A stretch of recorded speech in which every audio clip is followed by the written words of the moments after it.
Good evening, my friend. Welcome home and to WDW Radio Live. I am Lou Mangello. I appreciate you being here. If you're watching live, please let me know in the chat if this is your first time here, where you're watching from.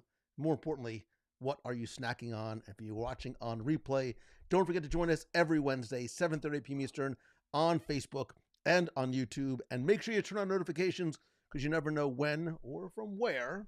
I'm traveling soon. I may be live from. We'll get to that a little bit later.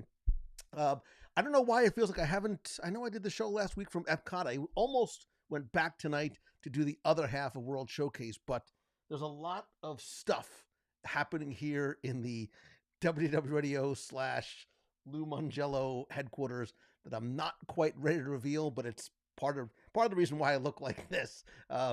7:30 snuck up on me. 7:30 this morning snuck up on me very quickly, and then I looked up and I blinked, and 7:30 p.m. almost snuck up on me quickly as well. And it's so good to see so many familiar names and faces. I saw a lot of you last night. We did our WDW Radio cruise on the Disney Treasure sort of reunion follow-up call after the cruise. Gave out a lot of prizes for our, I don't have any more tickets here, do I? No, for our treasure tickets, our door decorating contests, and the scavenger hunt with, I wrote 160 questions. I'm like, it's a 7-day cruise. It's a brand new ship. I've got to sort of level up my game because in past years, we've come close to ties and people have done really well. So I tried to make the questions a little bit more challenging. 1 point separated each of the top 4 scavenger hunt challenge entries. When we go on the Destiny next February, expect no less than 500 questions because I have to figure out how to make sure I can make it a little bit more challenging, but it was a lot of fun. Everybody seemed to really enjoy it. Yeah, Jim. Oh, it's hat and beard tonight. It's all kinds of hat and beard, but more importantly, it is my Daredevil Born Again shirt. We're going to talk about that, and I promise in a non-spoilery kind of way. Becky says 2 billion pages. Becky was mad that the scavenger hunt was so many pages. So I even cut stuff out. Becky, it's coming back next year. The photo entries have to come back next year because we have to start separating everybody's elite scavenger hunt people. We have to really sort of level up the game a little bit. There were some I didn't think anybody was going to get, and they did. One of the scavenger hunt questions was to get the captain to sign her scavenger hunt sheet. That was the question. And, it's challenging. The captain's busy. He's doing his thing up on the bridge. And at some point, and I got really nervous. At some point, I saw one of the crew members, and she's like, "Oh, yes, the captain is well aware that his name is on your scavenger hunt."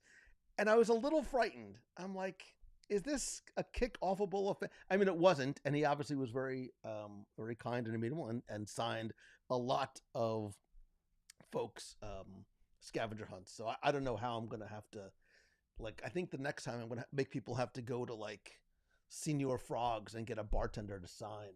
Maybe that's it. Oh, I'm going to have to wait, somebody write that down. I'm going to have to make you start getting off in the ports and doing something in the ports to really sort of separate. Thomas Swan says, I am sporting the Kevin Feige. Listen, we should all endeavor to be more like Kevin Feige. And I think that, Thomas, it is a great transition as we start talking about some of the things we're going to chat about this week. We're going to talk about this week's show. We're going to talk about last week's show a little bit as well.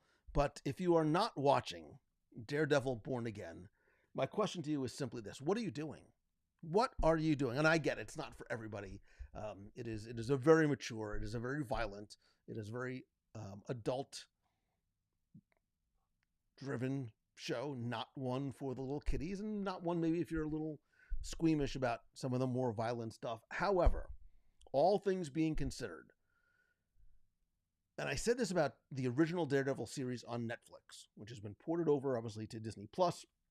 This is a very much continuation of, this is the best storytelling Marvel has put on big or small screen, not just in a long, long time. That's a like a de facto absolute. It's some of the best stuff that they've put on screen, period. And if Vincent D'Onofrio does not win some sort of award, I'm going to give him the subtlety in his performance is absolutely brilliant. I'm going to go back at some point tonight when I finish this, that, and the thing that's over there. I want to go back and watch episode 6 again, because little subtleties that he has in his facial, a little tick, a little movement of his hand, are so deliberate. They're so intentional. And you see, and again, I'm not going to spoil everything, but the parallels in the journeys of both Wilson Fisk and Matthew Murdock as their literal and figurative masks come off or get put back on. It is phenomenal. It is absolutely phenomenal. I am so happy that I love this as much as I do, and I am not alone. It seems that there are a lot of people that feel this way as well. Dan Boyle says we're watching from Disney Springs tonight. More importantly, Dan Boyle, where are you eating? I saw Christine sent me video of the donuts today from the place that she's been trying me to get to go to. I'm hoping that you're going to bring donuts. Actually, I'm going to see you tomorrow. Tomorrow we got our Walk for Wishes to benefit Make-A-Wish up in Lake Leola. It's why I'm not walking around tonight. I need to sort of rest my legs. Listen, this is like, it's a marathon. It's a whole mile. I have to walk a whole mile. But if I put it in, it's like walking around World Showcase Promenade, which is 1.2. So if I can do that, I can do this. So Lily John watching from Michigan. Angela Batista, nice to see you as well. Becky Menken, always good to see you. Let me just quickly go through. Eileen is watching from California/Brazil. Are you in California on your way to Brazil? Or I'm slightly confused. Dan loves when they drop 2 episodes. I do as well. Thomas Swan, it is right, and Dan, I agree. It is incredible, incredible storytelling. And what I loved is that episode 5 and 6 were so distinctly different. Episode 5 was very self-contained. It had a lot of Easter eggs, connective tissue to some other things that we have seen and will continue to see in the MCU. I think, again, I don't want to spoil anything, but you can see there is a branch that is starting to form. There's a couple of branches that are starting to form, but episode 5, like, instantly gave me Dog Day Afternoon, Al Pacino vibes. I loved that movie, watching it growing up, and this is exactly what it felt like. If Marvel and Dog Day Afternoon had a baby, that's what it was like. Somebody else analogized it to almost like a why am I drawing a blank? It's like Die Hard, a little bit like Die Hard too, in terms of, but I love the pacing of it. I love the action. I love the story. I loved the cameos, and there's also like a deep cut. If you are a Marvel Comics, Daredevil, and some other like street level, there's a subtle deep cut in one of the bank robbers in terms of a comic book character that he was supposed to represent. This is why going over to the spoiler support group will be very helpful, because we can have all of these spoiler conversations there. This is a great discussion already going on. Karen says, can somebody post all the stuff I need to watch to get ready to binge the series? I have to watch this. My son is in school. I'm so behind. So Karen, it's very simple. Go back, watch the season 1 and 2 of the Netflix Daredevil series, then go and watch The Defenders. It's only 8 or 9 episodes, because the way Defenders ends sets up literally the first scene of Daredevil season 3. I wish there was a little bit more exposition in the first scene for those people who did not see Defenders. That will catch you up enough. You can watch The Punisher. You don't need to watch The Punisher. I mean, you should watch The Punisher because it's great. But yeah. And then episode 6 was just, I think episode 6 is one of the best episodes of the series. Like, I need to go back and watch it again, because I think I talked about this on the show this week. I watch for the first time. I watched sort of from the 30,000 foot view. I need to sort of take in it in its entirety. And then I want to go back and I want to catch some of the Easter eggs. I want to catch more of the subtleties. And there are 2 action scenes that happen simultaneously near the end of the episode that I just want to take it all in one more time. Like I said, I love the pacing, watching both men's journey in 6. Yeah, there is this, and I don't think this is spoiler-y, but there's so much symbolism. There's so much symbolism in episode 6. And I love the fact that Daredevil, both the Netflix series and Born Again, are really the first. I mean, there's not a lot of shows or movies, like, especially in this sort of comic book world, that address religion and faith so outwardly. Right? And again, I'm biased. I get it because I'm Catholic and I'm a lawyer, but his faith is so much a part of who this character is, and it's so much a part of the story, and it's so much a part of the journeys that they are both on, right? Matt Murdock is falling from grace, right? He is continuing to fall from grace, and the mask that he is wearing is the mask of him as a lawyer, and the mask he needs to put on again is the mask of Daredevil. Wilson Fisk is the opposite, right? We saw Wilson Fisk in his figurative sort of ivory tower in seasons 1, 2, and 3, the penthouse, close to heaven, sort of close, wearing white suits, and now all of you see his descent into his own literal and metaphorical hell. And if you look in that final scene where that Wilson Fisk battle happens, it is sort of his metaphorical hell that he has created for himself. And even like, look at God, the production design is the cinematography is so good. Look at the color contrast from seasons 1, 2, and 3, and even in episodes 1 through 6, how it changes for Wilson Fisk. Even his suits, right? Watch the color of his suits. He starts off wearing a gray suit, and now he's wearing a black suit, and the suit doesn't fit anymore, and he's starting to sort of become. And then there's a scene when the fight is over, and he's sort of like swathed in this white, sort of almost angelic glow, and he is most at peace when he is in that hell, and he's not wearing his mask that he's wearing right now is the mask of the mayor. And it's just, God, it's so good.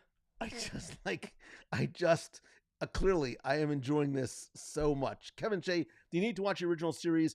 I think that you do. I think that you really need to, because I think it sets up so much and it makes you understand so much more.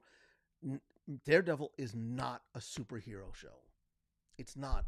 It is a character story of following the journey of the two main protagonists. There are others that come in and out, and now we have Muse, and we've had Bullseye. We'll see Bullseye again. Some of these other, Punisher obviously coming in and out, but it is this character journey that they are both on, and you could almost sort of map out their arcs and their ascents and descents on an emotional level, on a religious level, on a spiritual and psychological level, certainly as well. I mean, they both parallel in terms of the issues that they face are similar but so disparate, right? Matt battles his guilt and ethical and moral and religious responsibilities differently than Wilson Fisk has to now battle these new responsibilities that he's taken on as mayor. It's so deep and it's so good. And again, if you just watch the subtleties of this storytelling, I hope this is the sign of what is continuing to come from Marvel. We're going to talk about today's reveal as well. Eileen is originally from Brazil. You are in Cali. That clears a lot. Vincent always plays slightly terrifying character and does so very well. We could almost do a top 10 Vincent D'Onofrio, and he plays so many different types of roles too, right? I mean, he's played, like a grizzly old cowboy. He obviously, Full Metal Jacket is probably his most defining role other than this. I even liked him in Men in Black. Certainly I loved him in Law and Order. He was the reason why I watched that show. Again, he's troubled and he's plagued, and he plays on that so well. But I saw somebody else post in the supposedly he's the so I saw him at New York Comic Con. I went with my son last year. The Daredevil panel that we sat in on, literally, like in all the comic conventions, it's the best one we've ever been to because it was full of surprises. They brought them out. Frank Miller was there, so you had this connective tissue from the Frank Miller comic artist that inspired the Born Again and Netflix series, the actors who were there, and they both seem like such genuine, nice guys who just love the fact that they are gifted this privilege of being able to play these characters. Hannah says the connections within the MCU are the best part to me. If you've seen episode, especially like episode 5, I mean, some things, there was a couple of connections that were a little heavy-handed.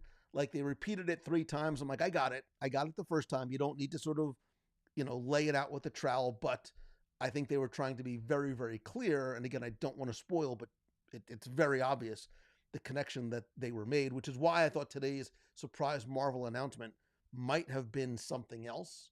Although I still think it's the direction that they are leading. You are going to see Charlie Cox on the big screen. There is no way, if anybody want to lay bets on that now, there is no doubt you don't see Charlie Cox on the big screen.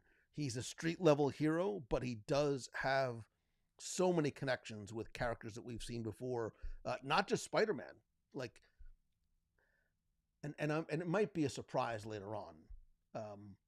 I would not be shocked if you don't see him in Avengers Doomsday. And because Doctor Doom was not just a Spider-Man villain, he was a Daredevil. Actually, wait. Oh, wait, is it here?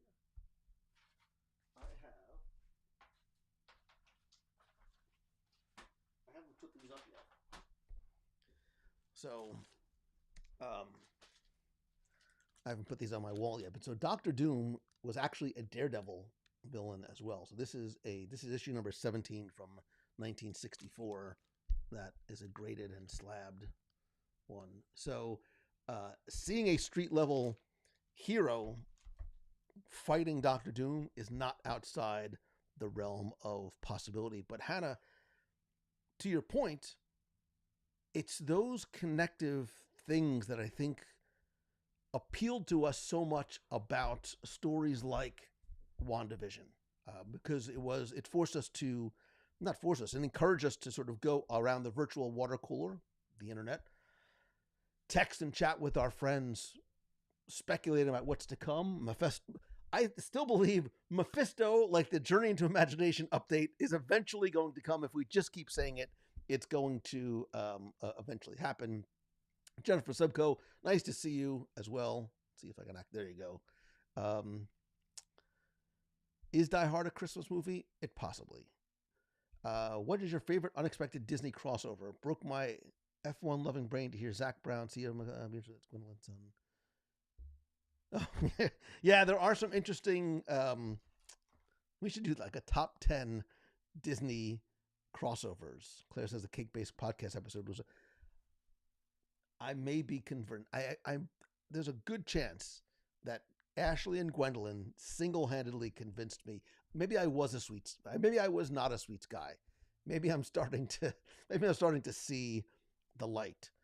The parallel fight scene in episode 6 was brilliant. If you go back and watch the timing of the cuts in between, it like you could. God, I wish I could almost sort of watch each of the scenes in parallel because they just sort of hit the same beats.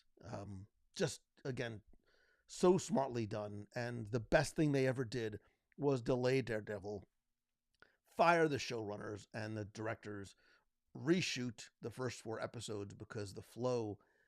And again, we didn't really get much costumed Daredevil until this episode.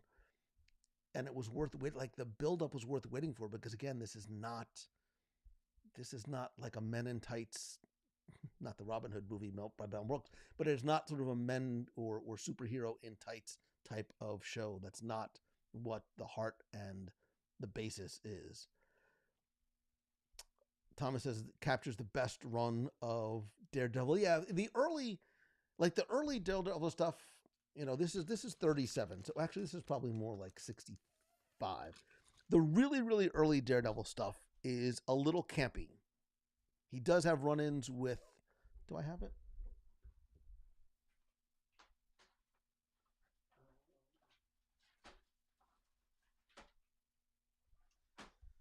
The early stuff is a little bit campy, but because he has run-ins with characters like Electro, but there's like just odd villains. Like they're not, and then when they get to the Frank Miller run later on, that's really where Daredevil shines. I think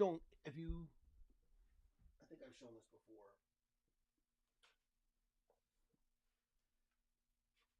If you don't have something like Marvel Unlimited, and you want to sort of see the inspiration, this is a great book. It just came out. It's Daredevil Born Again. It's called the Marvel Premiere Collection. All of the issues from the Frank Miller run are reproduced in here. I'm eventually going to get to it. I haven't really cracked it open yet because I haven't really found any time to read. This is my on deck circle of books, and I counted it 2 days ago because I was on a call, and she was like, "What is that on the like? What are those books?" I'm like, "These are the books I have to read like next," and there's 11 there. I'll get to them eventually. It's fine. I'm fine. Let me see. D'Onofrio is making this show. I agree. Sean from But Mostly Disney, he says agrees he was great in Men in Black. Eileen says it's more like the comic books felt when you read this. This absolutely has you can sort of feel the lifeblood of the comics in this, even more so as opposed to some of the other stuff that we've seen on the big and small screen that some of the stories might have been inspired by, but they don't necessarily feel the same way. Like this feels like a comic book show, but on such a more adult level. So the new Spider-Man series on Disney Plus feels like a comic book show.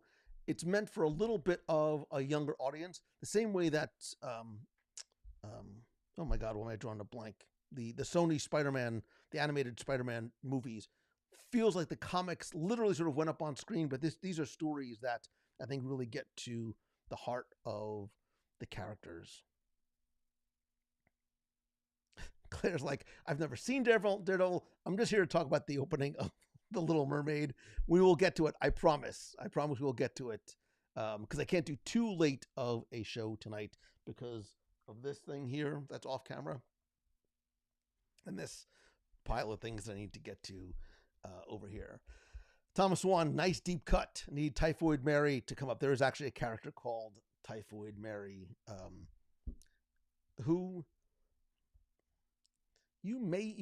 there's a chance. I think they're going in a different direction, especially in terms of love interests, etc. So, Shay Bree says, "Love the beard, Lou." I shaved not yesterday, 2 days ago. Yeah, it grows in. Listen, I'm very grateful that I have hair, and it grows in quickly. So this is a little bit more of my scruffy-ish look. So, yeah, I think again we can do. We could have more conversations about this in the spoiler support group and on later shows. I've thought about doing like a watch party for Daredevil, but I'm like, I need to just see this in like perfect silence. I don't want anybody else around me. Like the lights are off. Like I was like, I had my stuff all like ready. I had snacks, I had drinks ready to go, and do not want to be disturbed while I am enjoying, my little bit of time to sort of take a break from all this. So, yeah, I think the Spider-Verse stuff too. Sony does not do comic book stuff well, period. And if you don't believe me, I challenge you. If you're looking for, if you want to sort of like, if you want to punish yourself for something, I dare you to try and get through Madam Web. I had it on the background one day, like just while answering email, and it was so bothersome, like I couldn't even have it on in the background. I made it through. It's horrible. It's hard. Like I'm a choose the good guy. for all, like, always, there was nothing I found that was redeemable about that movie. And then I'm like, well, they have to be learning their lessons. A couple days later, I sat down, was working on some other stuff. I just, like, it's like mindless work, so I can have something on in the background, usually while I'm sitting here. I'm like, Kraven the Hunter, how bad could it be? Like, I like the actor. He was a great character and a great foe for Spider-Man. How bad could Kraven the Hunter be? Oh, it could be that bad. I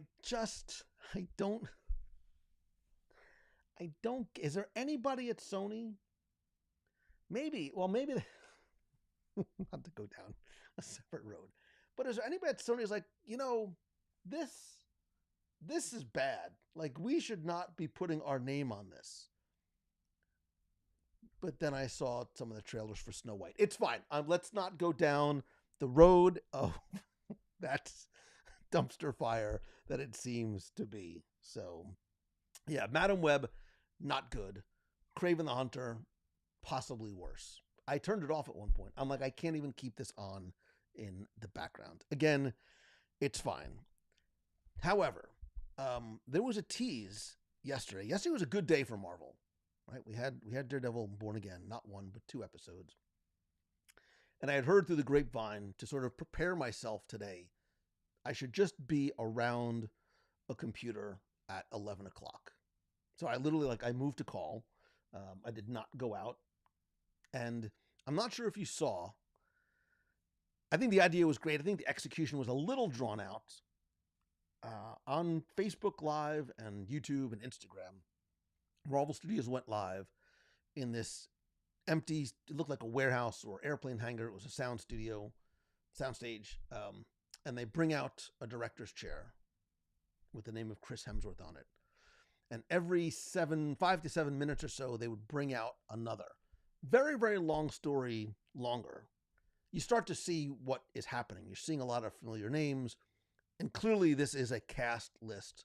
We're assuming, I thought it might have gone in a different direction at first. Some people thought it was going to be Thor 5. Thank God it wasn't. But we eventually got the full cast and an appearance by Robert Downey Jr. for Avengers Doomsday, the next in the series of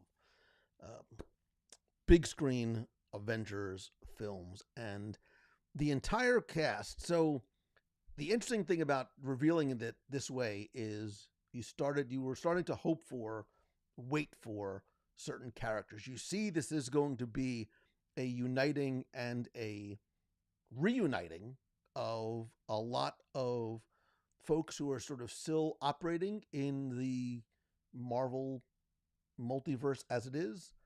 But then we got what we were waiting for, right? We started to see the names that we were waiting for. And I was texting with people like crazy. I had somebody like on Instagram DMs. I had 2 people on Facebook Messenger and like 3 people messaging me on text as the names were dropping out. Like somebody was at a conference and she's like watching like at the same time. I think she's watching the drop, and we were like texting back and forth then what was going on at the conference.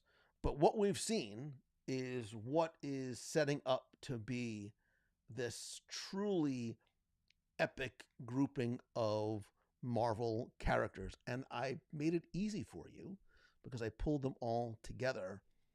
This is the cast. Marvel is getting the band back together and forming a new band, because if you look at, and this is the order at which they were released, top left to bottom right.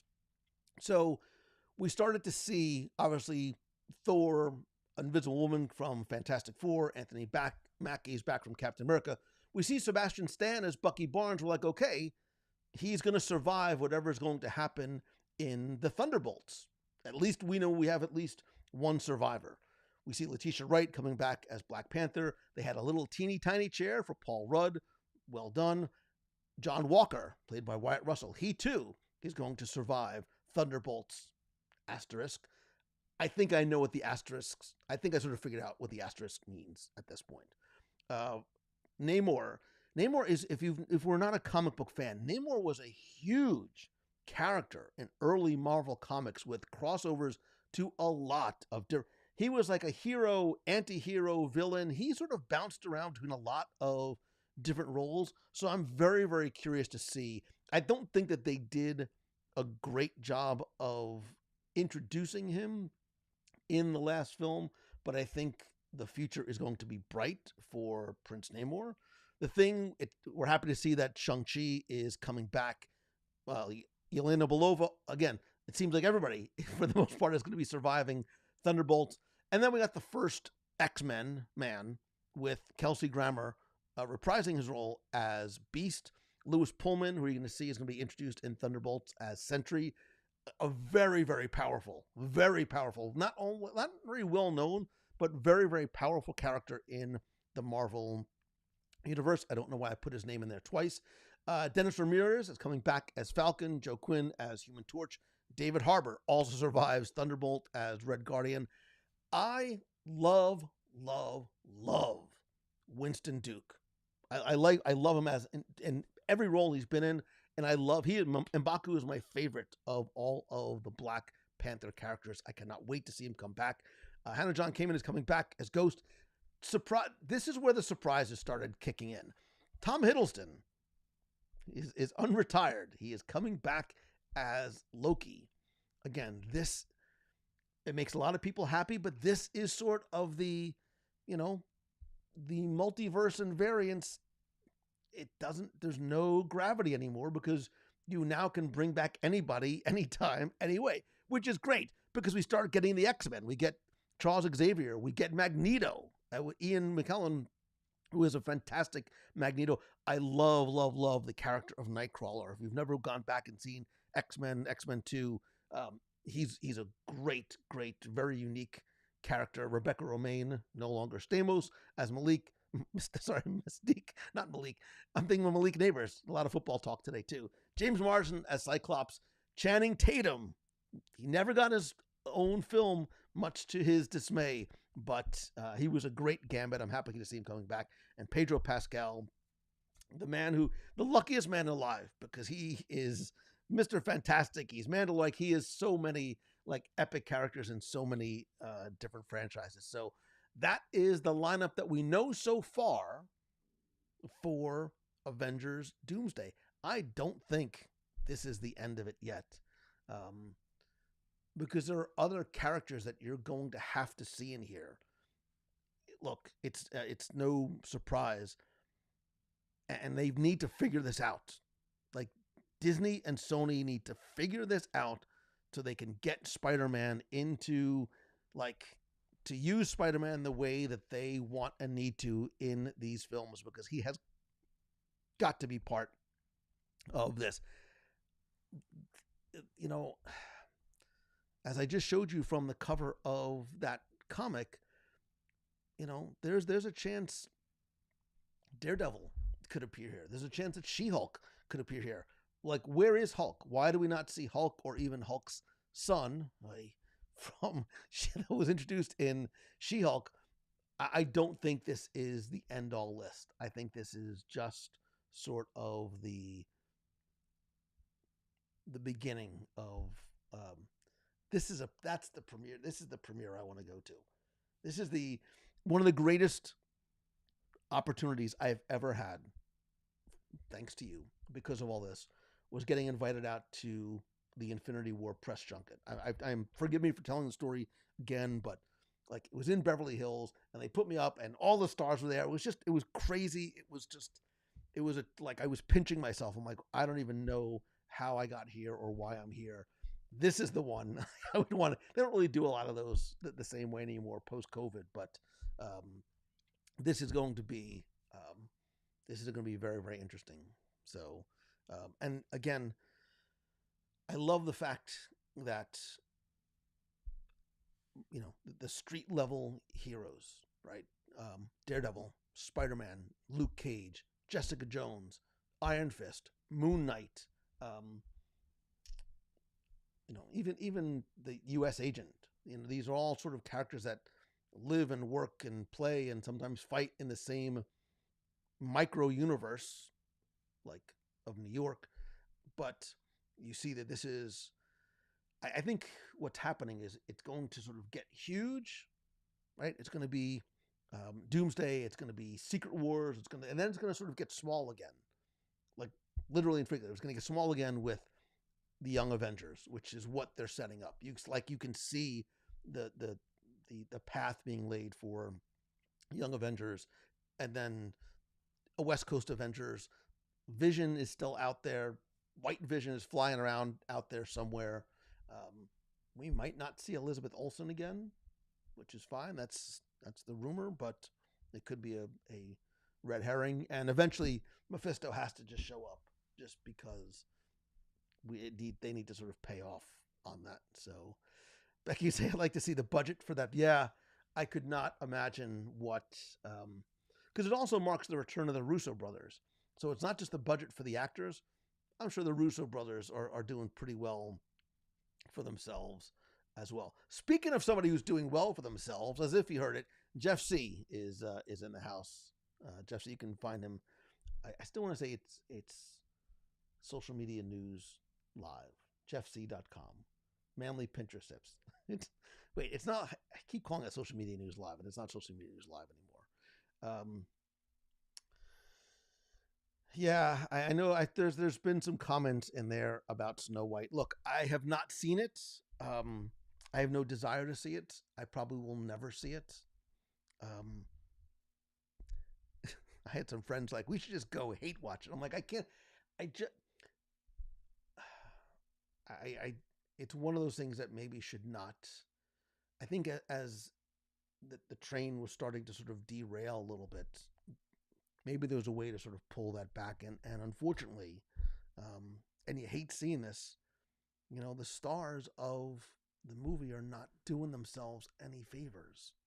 And, it happens once, fine. It happens twice, 3 times, 4.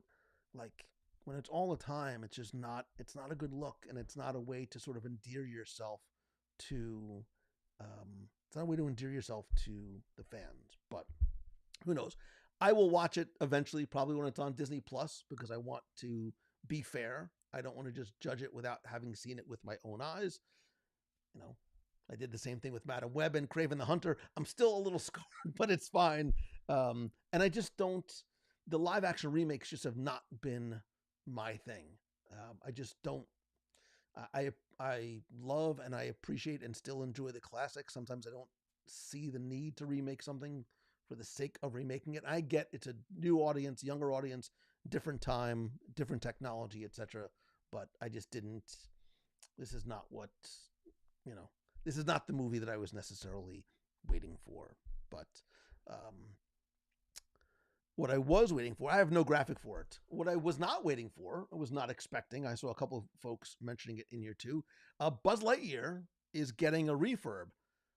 What are your thoughts? I'm very happy about this. It's one of those things like when you hear that it's getting a refurb, you're like, yeah, they could use a refurb. Like, I get it. But as you're riding it, I never wrote it was like, they need to sort of update this attraction, because it's one of those things that it was a later classic, right? It became the thing that you just went in and you wrote it again. And it has, because of the gamification of it, always had such a rewritability factor, because you're always trying to get, the 9999999s. But now that I've seen some of the new technology, heard some of the things that are going in, I think it's, I'm happy to see that it's not going away in lieu of something else, and it's just being updated and given some love. So, Alana says, I prefer the classics over this live action shindig they've been trying to do. The original has a very special place in my heart. It does for me as well. So some people are still devastated about Rock and Roller Coaster. I get that. Look, I say this all the time, and it's why I don't bash attractions, because every attraction is somebody's favorite, right? There is somebody out there who's like, man, that's such a supersonic celebration. I still lament the day that it closed. But I think once we get the new Muppetized version of Rock and Roller Coaster, it is going to make people very, very happy. So a lot of people very excited about the update to Buzz Lightyear. Betsy says, I can never see where my laser pointer is. I know. I have to sort of like, so before like you start going in, I shoot it on the wall. So I try and get my line of sight, right? Because it's not like, like a rifle scope but I try and get sort of the line of sight is as if I'm looking down sort of the barrel of the gun and it has sort of the fin on top. I can at least sort of use that as a guide to sort of adjust when I'm shooting to try and hit the targets that I know are going to give me the largest amount of points. So Randall says, love the refurb of Buzz. It is a classic attraction that really needs updated. A lot of people are very excited for the refurb of Buzz. But Kira says, I can totally understand if people will miss Rock and Roller Coaster. I miss it too, but the Muppet fan in me cannot wait for Electric Mayhem. I agree 1,000%. I'm super excited about this. There are two things that I hope that happens. Well, there's one thing I hope that happens and one thing. I hope that Muppet Vision 3D finds a home elsewhere, even if that home is on Disney Plus. Give people who maybe cannot or do not want to, or for whatever reason won't ride Rock and Roller Coaster, let them still have that.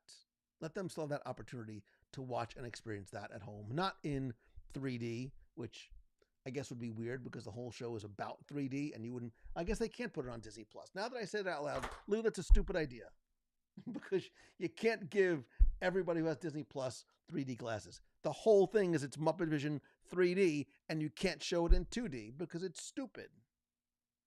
Unless they just change the name of Muppet to Muppet Vision to 2D and just enjoy it as that. So, Deborah says, we said on the show this week, we still have hope for a Journey into Imagination refurb and bring back Dreamfinder. Look, I've said it every year. Eventually, it's going to be right. The refurb of Journey into Imagination has to be coming sooner rather than later. So, Betsy Park has shoot down the barrel. Get your sort of alignment in place, and then it's Muppet Vision 2.2D. Yeah, I don't know how they would do that because the whole premise of the attraction is that it's in 3D. So how then you have kids like, why are we watching Muppet Vision 3D in 2D on Disney Plus?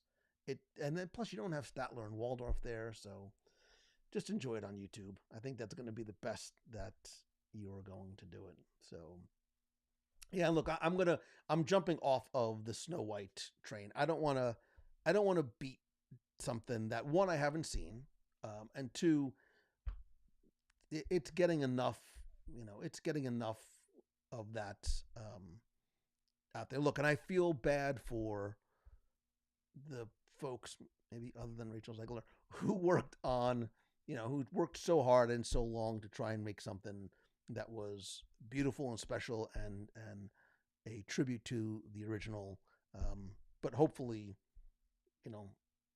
this too shall pass and Disney will get back to doing what they do best. So Kara says, Disney paired up with stores to have 3D glasses before the Hannah Montana concert on Disney Channel. They can figure out Muppet Vision. That they might be able to somehow, some way, but I just hate to see it go away. I hate to see it go away. When I say that, I mean, I'd love to have a Muppet presence in the parks that everyone can enjoy. Not everybody can ride Rock and Roller Coaster. I get it.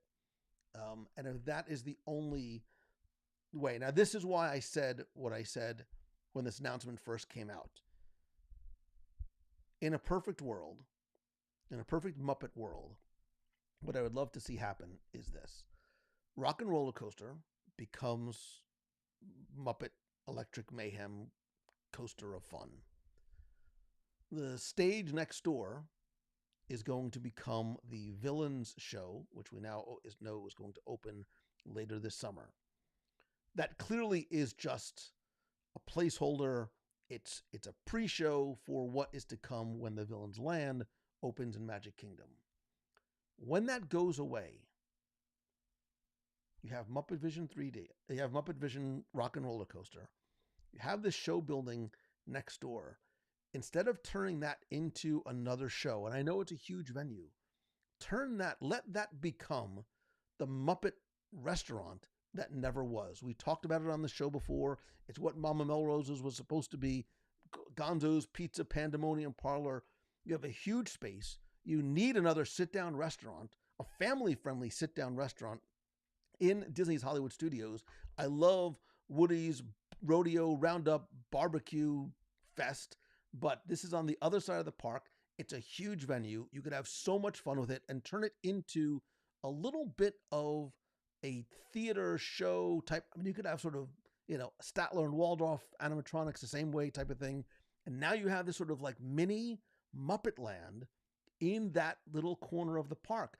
You almost have this threshold as you enter into the courtyard that can become that portal that takes you into this Muppet Land. The same way that you're going to have the portal that's going to take you into Monsters Inc. Landville town, where Muppets are now. You can do the same thing and have sort of this Muppet-themed area. That is my hope. That is my prediction. If I'm right, I look like a genius. And if I'm wrong, hopefully you'll all forget about it by the time it finally opens. So it's a no-lose situation across the board. And Betsy's like, that's fine, Moncello, you and your Muppets, but just for the love of God, man, would you bring back Horizons? I have no problem with that. I think although it needs to be, wildly updated. Jeff C says, I want them to release a 3D Muppet Vision for my Apple Vision Pro. Jeff, that's not, and as somebody who I've known you for a long time, and as somebody who has had a lot of stupid ideas, that is not the stupidest idea you've ever had. Because they have been producing content for the 3D, for the Vision Pro, and I think Meta, have they been producing are they producing stuff for the Meta 3D headset as well? But that's really smart. That's really, really smart. So I love that they brought back the idea of the Muppet Dark Ride that never got built. Muppet Dark Ride that never got built. The Roger Rabbit ride that never got built. They could have bacon wrapped frog leg. I want to sing the Doc Hopper's French Fried Frog Legs song so bad. But you don't want to hear me say, I mean, it's not really singing. Frog legs, frog legs, frog legs. So my brother and I loved the Muppets growing up. I told my Muppet puppet story in the back. My brother, wait, I never told you this. My brother, for Christmas, maybe I did tell you. It doesn't matter. I'm going to tell you again. When we were kids, we had these Muppet puppets, and we used to put on like little Muppet shows for our family. God bless you. I'm so sorry for that torture. And we had like Kermit, Fozzie, Miss Piggy, and Ralph. And we were at my grandmother's house putting up, and my brother found one, and he got it for me for Christmas. So in there, I have a Fozzie Bear puppet. It sits right next to the Becky. I mean, this stuff just writes itself. I'm going to perform a puppet show for you with Becky Meg. Next week's show is going to be great, by the way. I entertain myself because I'm picturing what this would look and sound like. Me doing the voices with the Becky puppet and the Fozzie puppet all at the exact same time. So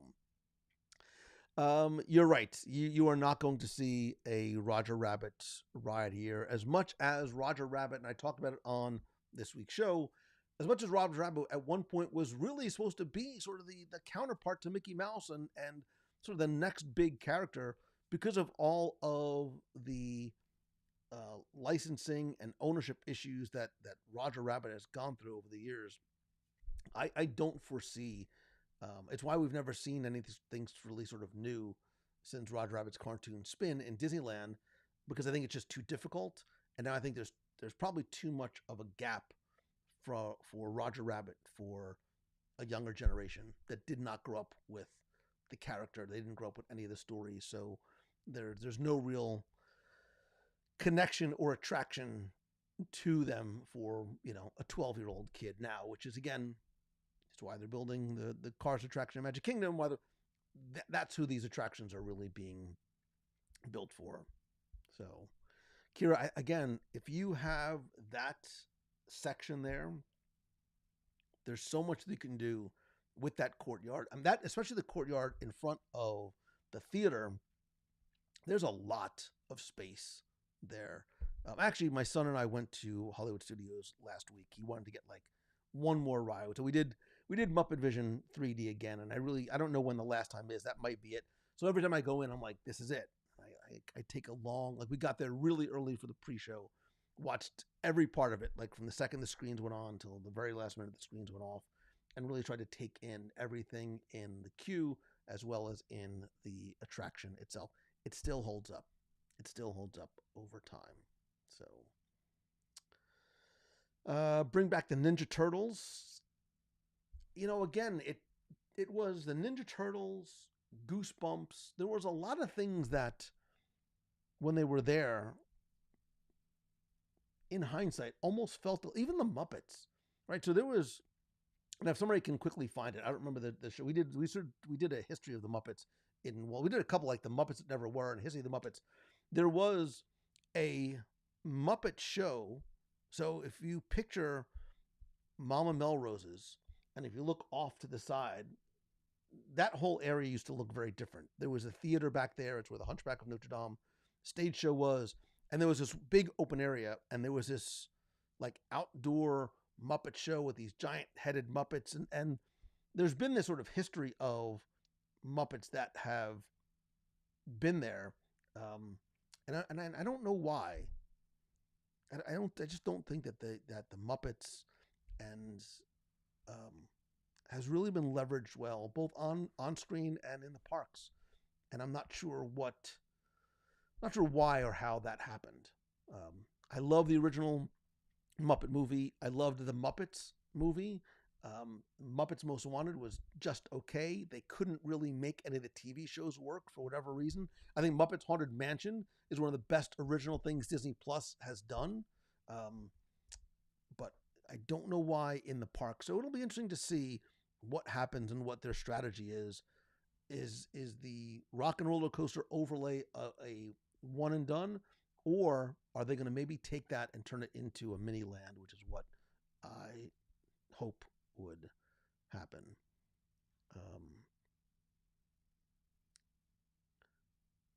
Let me just go back and quickly catch up on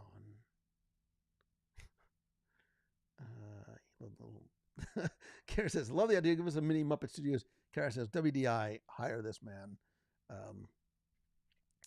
I mean, if they did French fried frog legs, I mean, you can get it in Florida. Like I can literally go to, there's a little sort of, it's like a sports bar type thing, and they have frog legs on the menu. So it's not just like in the Okefenokee swamp area. Like you can get frog legs in Florida. So why not there? Nate says they should add a new pavilion in World Showcase. They could make it the Muppets. Don't know what country it could be. And Heather, I agree. The Muppets Haunted Mansion is in fact hilarious. So, but yeah, I would love to know from you, by the way, if you had a chance to listen to this week's show and the triumphant return of one Timmy Foster now that he has been released on parole. Now that he's back, it was good to have him back. We had a lot of fun talking about our top 10 details and tributes that are hiding in plain sight. I want to know what you thought about some of the ones that we talked about. Have you seen all the ones we talked about, or what is your favorite tribute? You can let me know in the comments. You can let me know over in the clubhouse or call the voicemail. Tell me what it is. I will play your voicemail on the air. Scout's Honor.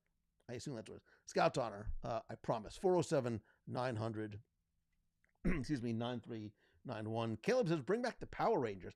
Again, Caleb, something else that they just sort of felt out of place there. I was never a huge Power Rangers fan, so maybe I just didn't have that connection to it. Jonathan Embry, nice to see you. Yes, Tim is alive. Well is a relative estimation of how Tim is, but still couldn't get Tim. He couldn't even get his video. I'm not sure if he didn't want to get his video working or he couldn't get his video working, and I'm not sure which one is worse. I love Tim to death. He's like the Nutty Professor. So Amy says we need another attraction for Pandora. Amy, I think you're going to get another attraction for Pandora. Pandora, like the original plans for Pandora were larger in scope in terms of the usage of that space, and even Navi River Journey. Navi River Journey is like, and this is, my numbers might be a little off. They cut out like 40% of how long that attraction was originally supposed to be. My prediction is that they build something behind Wind Traders. So if you're looking at Satu'li Canteen, I went there with my son the other day. God, it's so good. If you're in between Satu'li Canteen and Wind Traders, where the bathrooms are, there looks to be is like a barracks facade. Behind there is space. There is space to do more in Pandora. And I think once the new movies come out and that sort of hype starts up again, I would not be surprised to see another Pandora attraction. So, Heather says, I've been enjoying the WDW Guide podcast. Yes, the audio guides to Walt Disney World are now available as a new free podcast. They used to be CDs, and you used to be able to purchase them digitally. I just wanted to give them to you as a gift. I've been releasing them every couple of weeks or so. I'm going to try and remember to get one out, the next one out again tomorrow. I think that there's 3 episodes out so far, but you can just find it on your favorite podcast player. Please do me a favor. Even if you have the guides, subscribe, rate and review, share, all that kind of fun stuff. It is super helpful, and I appreciate you letting others know. Alana, Satu'li, God, I love Satu'li. It's so good. It is so good, and I love being able to sort of create my own bowl just the way I want it. So, any word on where the meetup is for the walking group tomorrow? Yeah, so tomorrow is the Walk for Wishes to benefit Make-A-Wish. It is in Lake Eola. If you have registered for it, if you go to the event page, I did post there. They did send me instructions in terms of like where it is and the timeline. I have never been there before. So I don't know anything. My goal is to get there super early, figure out a spot to meet up. I will then post in the group and take a picture and be like, I am here. I'll be wearing my blue WDW Radio Walking Team shirt. I will be stretching and snacking and preparing for our exhaustive 1 mile walk around Lake Eola. So, and if you still want to support, or if you want to come out, go to www.com/walkforwishes25. So, let's see. Sean says there's a deal in the works between Hasbro and Disney to do a Power Rangers on Disney Plus show. Yeah, I missed the Power Ranger trail. I never got on the Power Ranger train. Darren says, I am still blown away by the Cake Bake Shop episode. Darren, as am I. It is not what I expected that to be. Gwen gave us a tour. She gives a history. There's so much in there from a story, entrepreneurial, inspiring aspect to it. And then the cakes and Ashley Eckstein. I just love her so much. It truly was a special day. And I put the full video up, by the way, on YouTube. And by the way, these are all completely authentic reactions. I posted one of them on, I think I posted on Instagram and Facebook, but my reactions, I mean, having never had the cake there before, I get it. I see what the hype is all about. So you can find it on your podcast player. You can also obviously find it on YouTube. Please go check it out, comment, subscribe, tell friends, share it out. Especially if you have, if you're allowed to, in other groups or places that you think other people might be interested. I think the Cake Bake Shop really, unfortunately, I think when it first, even before it opened, I think it got a lot of negative review before anybody even walked in the door because of the sticker shock of the prices, right? And then they rolled back it on, and you still look and you're like, wow, that's an expensive piece of cake. If you listen to the episode, and look, I have no horse in this race, right? They're not a sponsor. I don't get anything, other than a really nice day. But when you hear about, when you walk in, you see it's not This is not like a counter service. It is an upscale yet comfortable experience. But when you hear about how the how the quote unquote sausage is made, the ingredients that are used, you start to understand more. And I'm of the impression that, for a special or exceptional experience, whether it is going to a concert, whether it's, really good sushi, whatever it is, I don't mind paying a little bit more for higher quality and a better experience. That's what this is. Do not let the sticker shock fool you, and do not let it dissuade you. Is it a place that you're going to go, every week? Of course not. Well, maybe, you could because the menu's huge. I actually have a meeting there coming up very soon, and I'm very, very excited. But don't let the negative reviews, judge for yourself. I was messaging with somebody who I'd never interacted with before on Instagram, who was very mad. And I was like, listen, if you're able to, go and judge for yourself, whether it's cake or the menu. Becky and I went there for breakfast one morning. We had such a nice day. We had such a nice morning just having breakfast. She said, we were so pleasantly surprised eating there for the first time. Love the options. Didn't realize that the menu was so big. I want to go back for lunch. They have the best gingerbread cookies at Christmas, she said. And Claire says it was a breath of fresh air after so much negativity surrounding the Cake Bake Shop. Thanks for being a positive voice. Claire, thank you. Look, while I am a choose the good guy, my reactions and my reviews are always going to be truthful. There's sometimes I don't love things, and if you listen carefully, but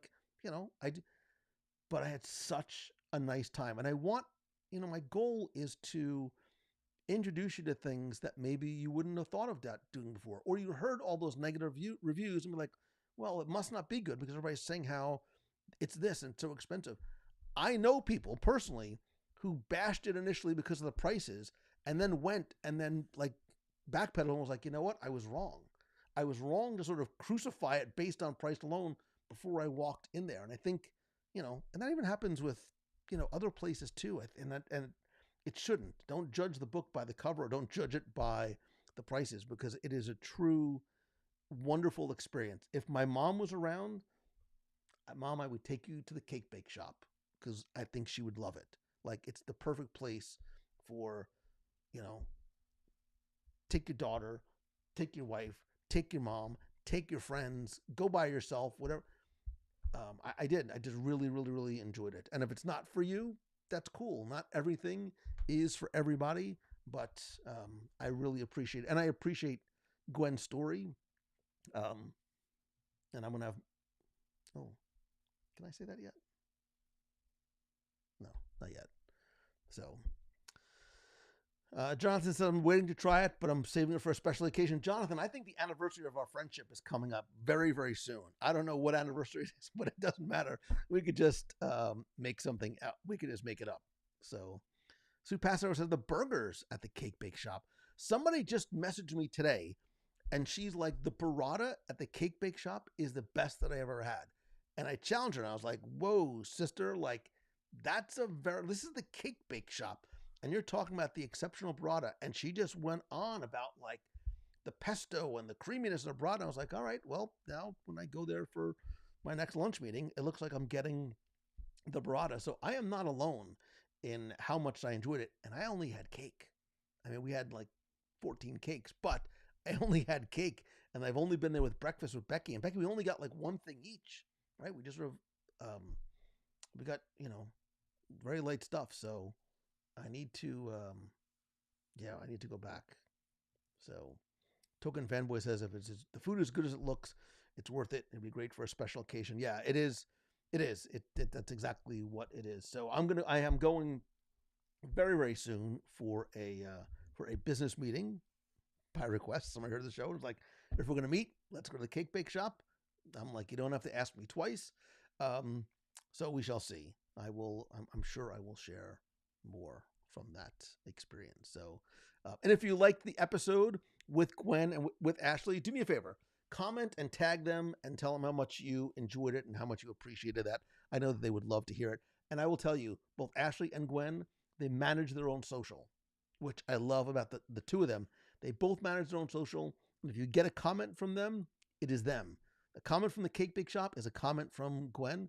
A comment from Ashley is a comment from Ashley.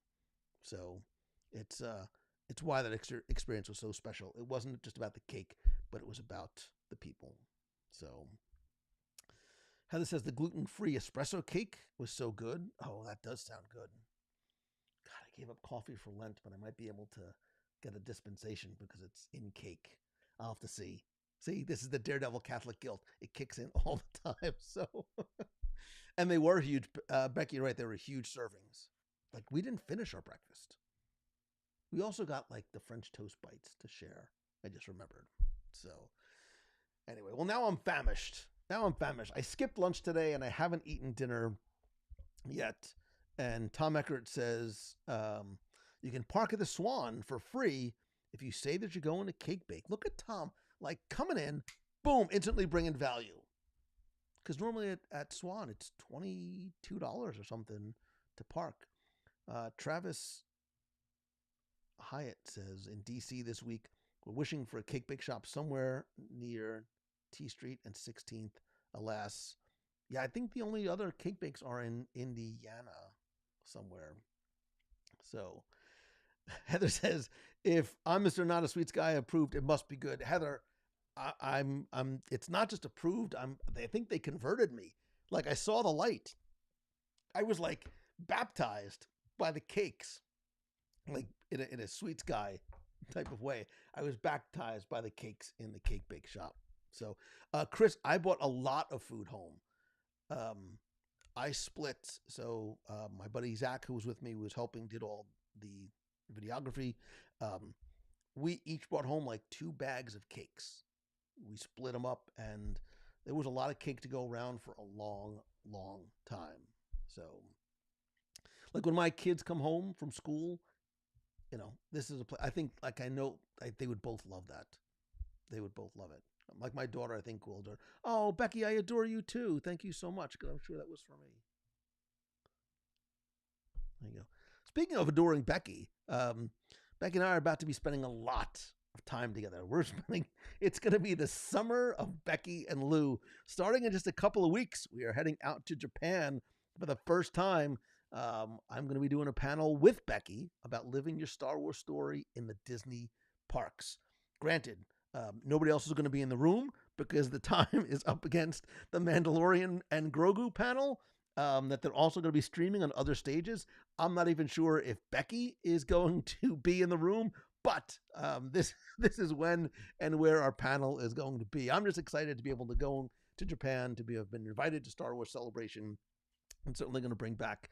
We're going to be sharing a lot from our Japan adventures, because you don't know where else they might take us. So there you go. Hey, where can you get this sweet hat? You know, Jeff C., I know a guy who could maybe hook you up with some Momentum merch. Do I have speaking of which, do I have oh, come on, Lewis, did you not get this ready? I told you I'm like so hungry. I didn't even get, let me see. Spoilers, well, no, maybe I didn't. I thought I did.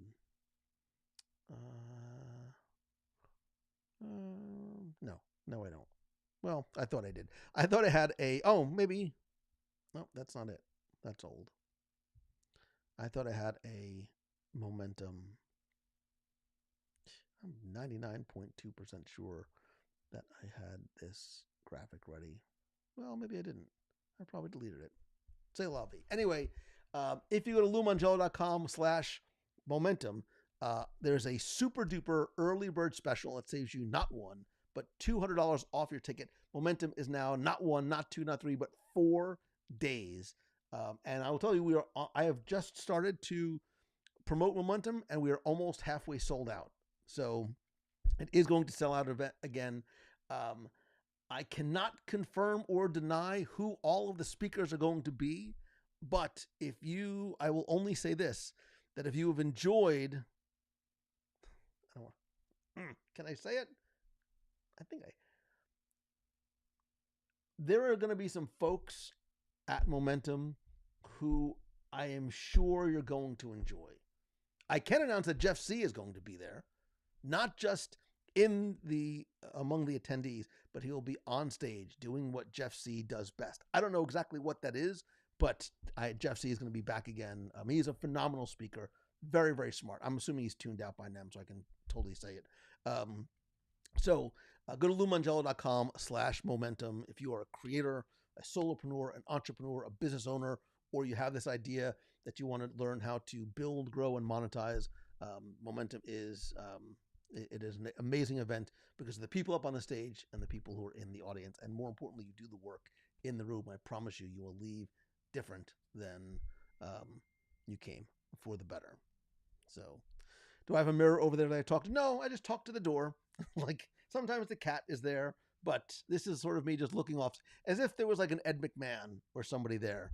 I can look out the window too, which might make more sense, but yeah, no, there's nobody in the room.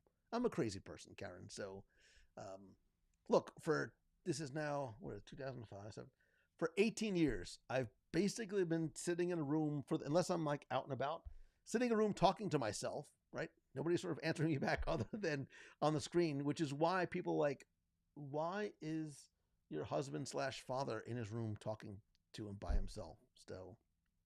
Jeff, I was nice. I said all kinds of nice things about you.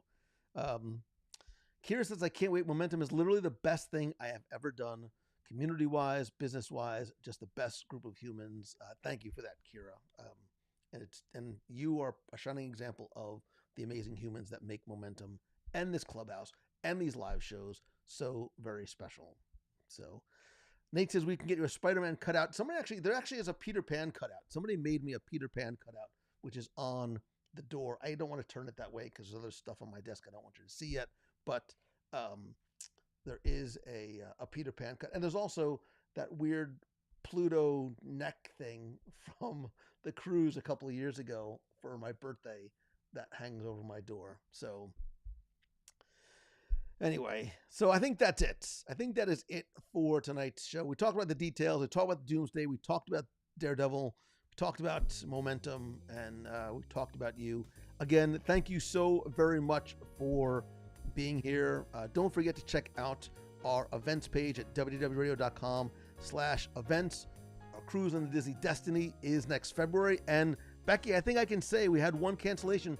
We now have one spot available for our visit to our Adventures by Disney to Disneyland and Hollywood, with also visits to the studios, archives, Imagineering, Walt Disney's apartment. Jim Henson Company is not there anymore. This is a special Adventures by Disney. We now have one spot left. You can go to WDWRadio.com/DL25 to find out more. And whether you come with us on an adventure or you come with us maybe to our Seine River Cruise this September, which I cannot wait. River cruising is something special. You can go to WDWRadio.com/Seine25 or just visit our friends over at Mouse Fan Travel. No matter where you are going, it's not just the fact that they are a fee-free service. It's about the personal attention and service that they give you that really is the differentiator.